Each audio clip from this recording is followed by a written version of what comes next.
Chapter 17, Miss Honey's Story. We mustn't hurry this, Miss Honey said, so let's have another cup of tea, and do eat that other slice of bread. You must be hungry. Matilda took the second slice and started eating it slowly. The margarine wasn't at all bad.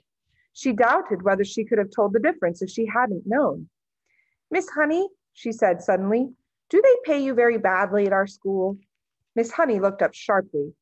Not too badly, she said. I get about the same as the others. But it still must be very little if you are so dreadfully poor, Matilda said. Do all the teachers live like this, with no furniture and no kitchen, stove, and no bathroom? No, they don't, Miss Honey said, rather stiffly. I just happen to be the exception. I expect you just happen to live like living in a very simple way, Matilda said, probing a little further. It must make house cleaning an awful lot easier. And you don't have furniture to polish or any of those silly little ornamentals sliding around that have to be dusted every day. And I suppose if you don't have a fridge, you don't have to go out and buy all sorts of junky things like eggs and mayonnaise and ice cream to fill it up with. It must save a terrible lot of shopping. At this point, Matilda noticed that Miss Honey's face had gone all tight and peculiar looking. Her whole body had become rigid.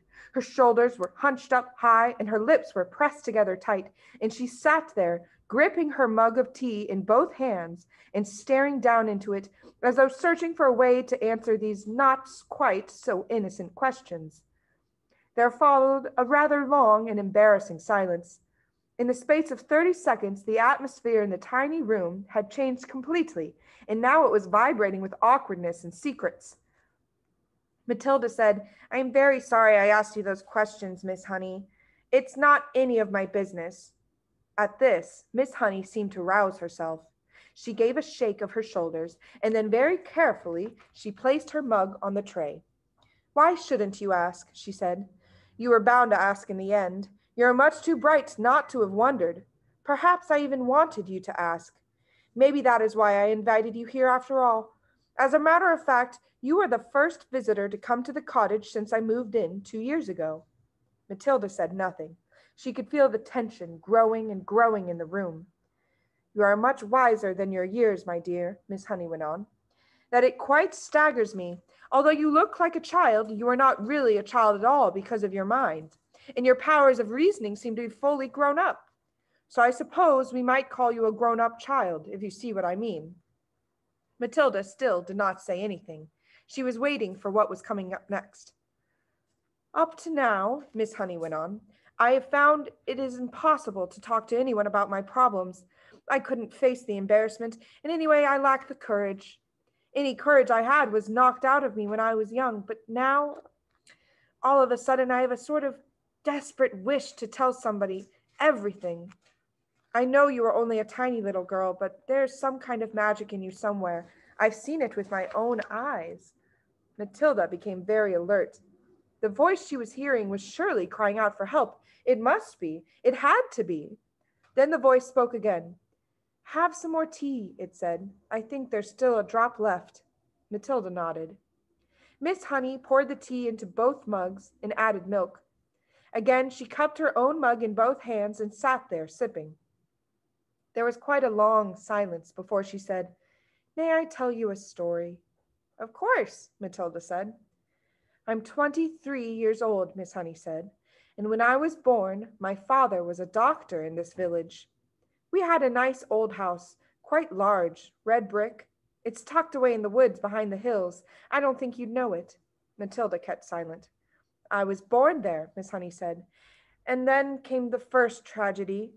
My mother died when I was 2. My father, a busy doctor, had to have someone to run the house and to look after me, so he invited my mother's unmarried sister, my aunt, to come and live with us.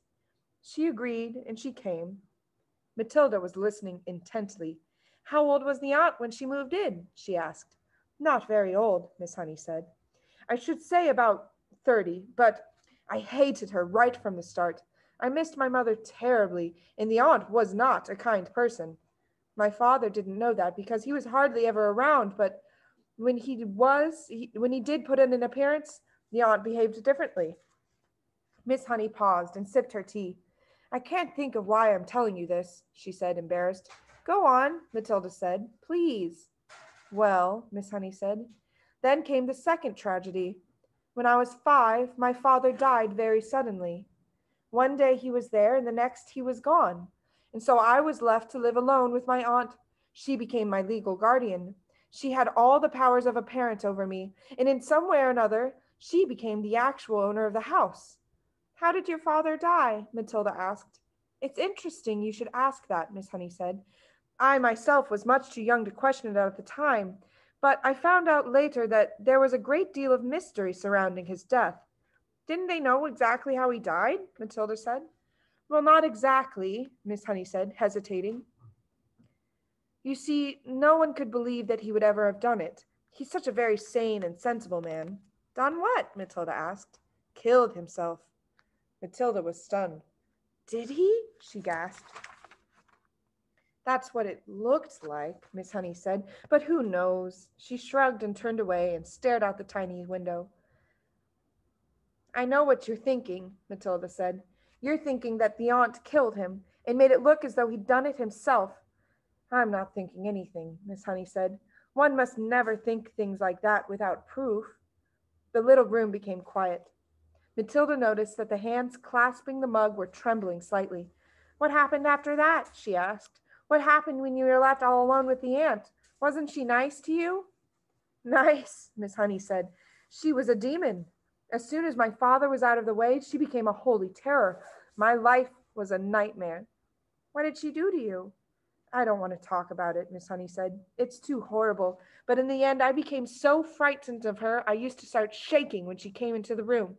You must understand, I was never a strong character like you. I was always shy and retiring. Didn't you have any other relations? Matilda asked. Any uncles or aunts or grannies who would come and see you? None that I know about, Miss Honey said. They were all either dead or they'd gone to Australia. And that's still the way it is now, I'm afraid. So you grew up in that house alone with your aunt, Matilda said. But you must have gone to school. Of course, Miss Honey said. I went to the same school you're going to now, but I lived at home. Miss Honey paused and stared down into her empty tea mug. I think what I'm trying to explain to you, she said, is that over the years I became so completely cowed and dominated by this monster of an aunt that when she gave me an order, no matter what it was, I obeyed it instantly. That can happen, you know. And by the time I was 10, I'd become her slave. I did all the housework. I made her bed. I washed and ironed for her. I did all the cooking. I learned how to do everything. But surely you could have complained to somebody, Matilda said. To whom? Miss Honey said. And anyways, I was far too terrified to complain. I told you I was her slave. Did she beat you? Let's not go into details, Miss Honey said. How simply awful, Matilda said. Did you cry nearly all of the time? Only when I was alone, Miss Honey said. I wasn't allowed to cry in front of her, but I lived in fear. What happened when you left school? Matilda asked. I was a bright pupil, Miss Honey said. I could have easily gone into university, but there was no question of that. Why not, Miss Honey? Because I needed to be at home to do all the work. Then how did you become a teacher? Matilda said. There's a teacher's training college in Reading, Miss Honey said. That's only 40 minutes bus ride from here. I was allowed to go there on one condition, that I came home straight every afternoon to do the washing and ironing and to clean the house and cook the supper. How old were you then? Matilda asked. When I went into teacher's training, I was 18, Miss Honey said. You could have just packed up and walked away, Matilda said. Not until I got a job, Miss Honey said, and don't forget, I was by then dominated by my aunt to such an extent that I wouldn't have dared. You can't imagine what it's like to be completely controlled like that by a very strong personality. It turns you to jelly. So that's it. That's the sad story of my life. Now I've talked enough. Please don't stop, Matilda said. You haven't finished yet. How did you manage to get away from her in the end and come and live in this funny little house? That was something, Miss Honey said. I was proud of that. Tell me, Matilda said.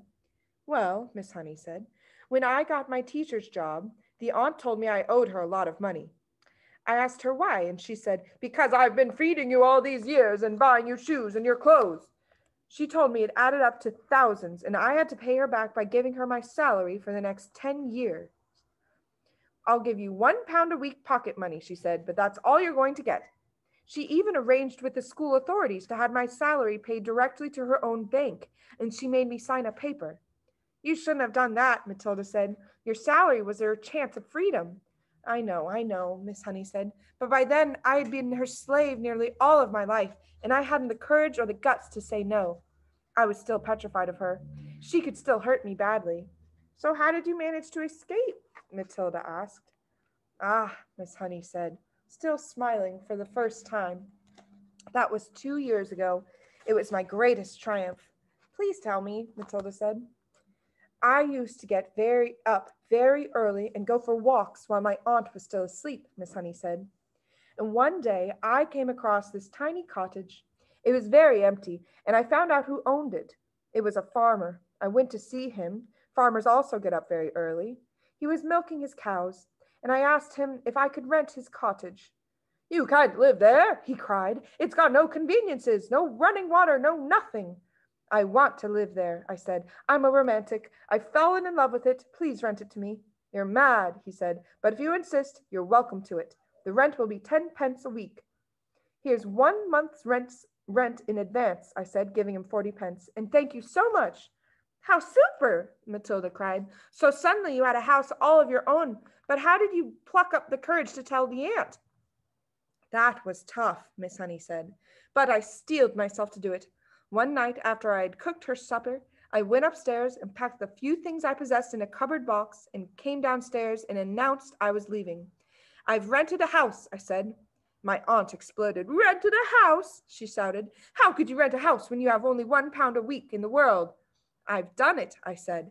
And how are you going to buy food for yourself? I'll manage, I mumbled, and I rushed out the front door. Oh, well done, you, Matilda cried. So you are free at last? I was free at last, Miss Honey said. I can't tell you how wonderful it was. But have you really managed to live here on £1 a week for 2 years? Matilda asked. I most certainly have, Miss Honey said. I pay 10 pence rent, and the rest just about buys me paraffin for my stove and for my lamp, and a little milk and tea and bread and margarine. That's all I need, really. As I told you, I have a jolly good tuck-in at the school lunch. Matilda stared at her. What a marvelously brave thing Miss Honey had done. Suddenly she was a heroine in Matilda's eyes. Is it awfully cold in the winter? She asked. I've got my little paraffin stove, Miss Honey said. You'd be surprised how snug I can make it in here. Do you have a bed, Miss Honey? Well, not exactly, Miss Honey said, smiling again, but they say it's very healthy to sleep on a hard surface. All at once, Matilda was able to see the whole situation with absolute clarity. Miss Honey needed help. There was no way she could go on existing like this indefinitely. You would be a lot better off, Miss Honey, she said, if you gave up your job and drew unemployment money. I would never do that, Miss Honey said. I love teaching. That awful aunt, ugh, Matilda said. I suppose she's still living in your lovely old house? Very much so, Miss Honey said. She's still only about 50. She'll be around for a long time yet. And do you really think your father meant for her to own the house forever? I'm quite sure he didn't, Miss Honey said. Parents often will give the guardian the right to occupy a house for a certain length of time, but it is nearly always left in trust for the child.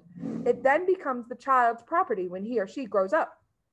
Then surely it's your house, Matilda said. My father's will was never found, Miss Honey said. It looks as though somebody destroyed it. No prizes for guessing who, Matilda said. No prizes, Miss Honey said. But if there is no will, Miss Honey, then surely the house automatically goes to you, your next of kin. I know I am, Miss Honey said, but my aunt produced a piece of paper, supposedly written by my father, saying that he leaves the house to his sister-in-law in return for her kindness in looking after me. I'm certain it's a forgery, but no one can prove it. Couldn't you try, Matilda said. Couldn't you hire a good lawyer and make a fight out of it? I don't have the money to do that, Miss Honey said. And you must remember that this aunt of mine is a much respected figure in a community. She has a lot of influence. Who is she? Matilda asked. Miss Honey hesitated for a moment, and then she said softly, Miss Trunchbull.